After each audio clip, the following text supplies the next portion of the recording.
You've heard us speak of the balance of the universe. Anytime that you are able to identify that you want something, doesn't matter what it is, health, dollars, something specific like an automobile or a position of work, it doesn't matter what it is, a relationship. As you say, I want it, in the moment of your launching it or acknowledging it, you have launched simultaneously, for one cannot be without the other, the awareness of the probability of lack of this thing. For if it can exist, then the lack of it must also be able to exist. So every creation, every intention is twofold. You see what we are saying? And that is what we are calling the balance of the universe.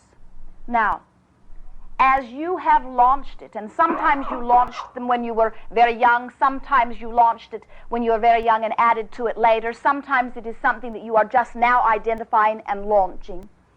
But from the point of your first acknowledging that you want it, from that moment, as you begin or continue to give your thought about it, you are adding to one side or the other of that equation. Most of you, through most of your experience, while you are wanting something, give far more attention to the lack of it than you do to the having of it. Do you see what we are saying?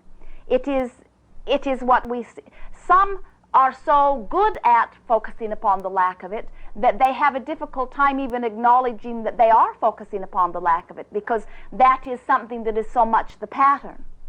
The way you know the difference between whether you're focused upon what you want or the lack of what you are wanting is by the way it feels as you're thinking about it. And the speed with which it manifests in your experience has to do with that balance. If more of the time, or the predominant amount of the time, you are giving your attention to what you are wanting, not the lack of it, and therefore you are feeling very good about it, then it is coming to your experience more rapidly. Now, what we've noticed about so many is as they are aware that they are wanting, and they have identified, even as you say, set goals. You have identified that you are wanting a specific thing, and even perhaps you say you are wanting at a specific time. And so now you are aware that it is something that you are working toward. What very often happens in that decision that you wanted is that there is a keener acknowledgement now that it isn't existing currently in your experience. In other words, sometimes deciding that you want it is when you first become really aware that you don't have it.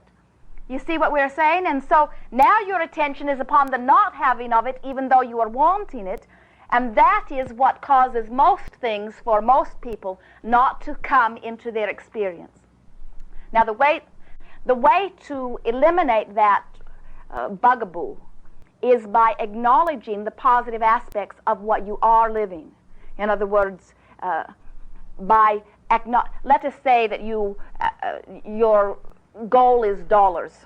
We know it is a different subject, but let us say that your goal is, I'm wanting more dollars, and all I have right here are 20 or 2,000, doesn't matter, whatever it is, it's not pleasing you, dollars.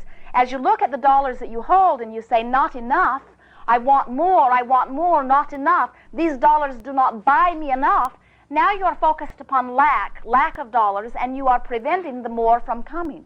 Where if you will look for the positive aspects of these dollars, you acknowledge these dollars. With this I can do this, with this I can do this, with this I can do this.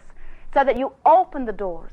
By looking for positive aspects, doors are opening everywhere, and you have this free-flowing feeling. But as you are seeing negative aspects, doors are closing everywhere, and you have this trapped or frustrated feeling. You see what we are saying?